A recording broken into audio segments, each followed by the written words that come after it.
Right. Here is a great piece that I want to read from Bret Stephens. And I know a lot of people don't like Bret Stephens. He went so nuts against Trump that he actually had to leave the Wall Street Journal. I'm not sure this is why he did it. He went over to the New York Times. Since going over to the New York Times, he's kind of been a voice that makes them uncomfortable over there. He wrote a terrific column today. Bret Stephens is a very, very smart guy. And I don't always agree with him. I thought he went a little nuts with Trump, and especially when he lumped Trump and Cruz together. Okay, fine. So we disagree. But he wrote a great column. And I just want to read. I'll try and edit it as I go along. But it's really worth looking at. I read the New York Times, a former newspaper, so you don't have to. Here he says, regarding last week's events in Charlottesville, Virginia, consider the following propositions. James Alex Fields Jr., the young man who on Saturday police say rammed his Dodge Challenger into a crowd in Charlottesville, killing Heather Heyer and injuring 19 others, was not a domestic terrorist. That's one. Proposition 2. Fields was a fatherless, troubled individual who likely experienced economic disenfranchisement as a child of Kentucky and was moved to violence for motives about which we can only guess. Proposition 3.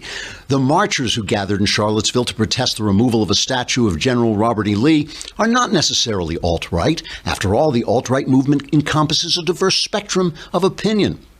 4. White people should feel no sense of responsibility because a tiny handful of so-called white nationalists and supremacists falsely claim to speak in their name. Proposition 5. The blame for the events in Charlottesville does not lie with any particular group. Proposition 6. President Trump was right on Saturday to avoid stigmatizing any particular group. Okay, says Bret Stephens. Now, here's hoping you're revolted by each of the 6 preceding points, because if you are, then maybe we can at last rethink the policy of euphemism, obfuscation, denial, and semantic yoga that typified the Obama administration's discussion of another form of terrorism. That would be Islamist terrorism. I mean, really? The reaction to one and the reaction to another is so different and so hypocritical. And the fact that Trump is being absolutely raked over the coals for this. And look, I'm not afraid to slap Trump upside the head. You know, it was really funny yesterday.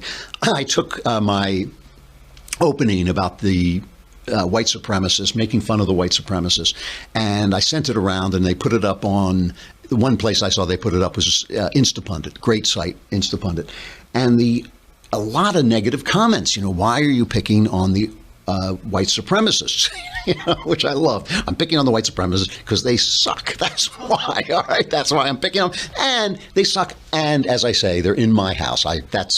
They particularly offend me in that regard. But the comment that I got more than anything else was, this doesn't take any courage. This doesn't take any courage to hit at the white supremacists. You should be hitting at the left. That's a really interesting statement. And I got it numerous times yesterday. And what I'm doing doesn't take any courage. Being a police officer, being a soldier, those things take courage. I just am blessed with the gift of complete indifference to what people think of me. So I can say whatever I want. That is the gift that I have. It's not a question of courage.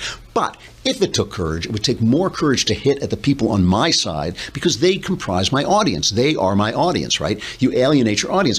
Ben Shapiro, who's tougher on Trump than I am, you know, he risks alienating the people who actually listen to him. The left isn't listening to Ben. You know, Ben is a guy who's going to say what he has to say. I'm a guy who's going to say what he has to say. And the thing is, when you hear somebody that you basically agree with, I get this all the time. People say, well, I agreed with you up until you said that, and now I'm not listening to you anymore. But think about that for a minute. That means that I have to kowtow to you. That means that I have to lie to you. That means that I have to sell you what you want in order to keep your attention. Instead, you should be looking for people who are willing to possibly offend their audience. It's harder to offend your own audience. This is the left makes this mistake too. They always say we're speaking truth to power by attacking Trump. Well, no, you're not, because no power in your life, the power in your life are all liberals. All the people who are going to hire you, all the producers, all the big studio execs, they're all liberals. They will hire you for attacking Trump. They might blacklist you for liking Trump. I mean, Jimmy Fallon had to apologize, you know, and they said, oh, he gave an emotional speech yesterday on,